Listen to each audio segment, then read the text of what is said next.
kwentuhan, mabilis ang magiging usapan, dahil tungkol ito sa Takbuhan! Ha? Nagkagulo daw dahil may takbuhan. Oo, yung lalaking kalbo daw, pinag-uusapan na yung 3 beses tumakbo. Eh, paano ba nangyari yung 3 beses tumakbo? Yung una, tumakbong kandidato, nanalo. Oh. Ha? Oo. Yung ikalawa naman, ha? Nagkaroon ng kasuhan. Oh. Tumakbo, ayun, nakatakas. Ha?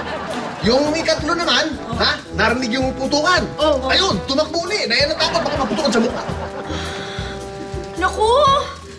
1, 2, 3. Tatay mo kalbo? Oh, bago yun ah. malinaw ang kwento ng mga tao, kasing linaw ng ulo ng kalbo. Ang lahat ay biglang nagkagusto, ang lalaki dapat. Maaresto? Oo, dapat lang ma-arrest yung tao na yun. Gagawa ako ng paraan para mahuli yun. Ako rin! Alam mo, dapat magkaisa tayo para mahuli agad yun eh. Para managot sa batas. Hindi. Para mabigyan ako ng reward. Ay? Oo. Mukha ka talagang pera. Eh, wala namang reward yun eh.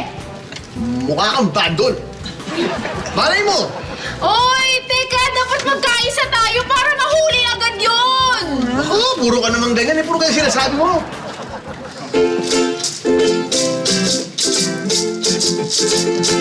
Dahil sa pagtakbo nitong si Pipoy, galit ng lahat ay nag-aapoy.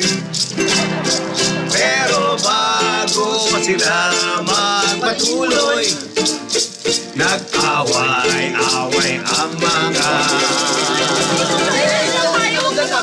Abdoy! Para kayo mga abdoy! Dapat nagkakaisa tayo para mahuli yung mga yon, pero nag-aaway-aaway pa kayo. Eh, ito kasi, ang problema yun, gusto mo lang naman mahuli para lang sumikat ka. Eh, ikaw, gusto mo lang din naman mahuli para magka-reward ka. Ikaw, bungal! Hoy! Oo. Basta ako, lalakad na ako mag-isa! Kaya akala ko ba dapat magkaisa tayo? Ah, tigilan na yung magkaisa! Hindi! Maglalakad ako mag-isa! Hindi pwede! Kailangan mahuli natin yan! Hindi Ay, ang gulo mo tayo! naman! Ikaw kasi! Tambay-tambay sa looban, di na nahuli ang sinusundan. Biglang nagkaroon ng kabuluhan, nagkanya-kanya na ng ganawan. Pambira naman to. Antahan na lang natin sila. Anong pwede? Sorry! Huli ka! Ako, inuhuli! Sino ba to? Ha? Sino ba to? Pito! Parang Ha? itlog! Uy! Ba't yung inuli yan? Salamat, kaya ako nakahuli. Ha? Kami! Ha? Kami! Ampi-dampi?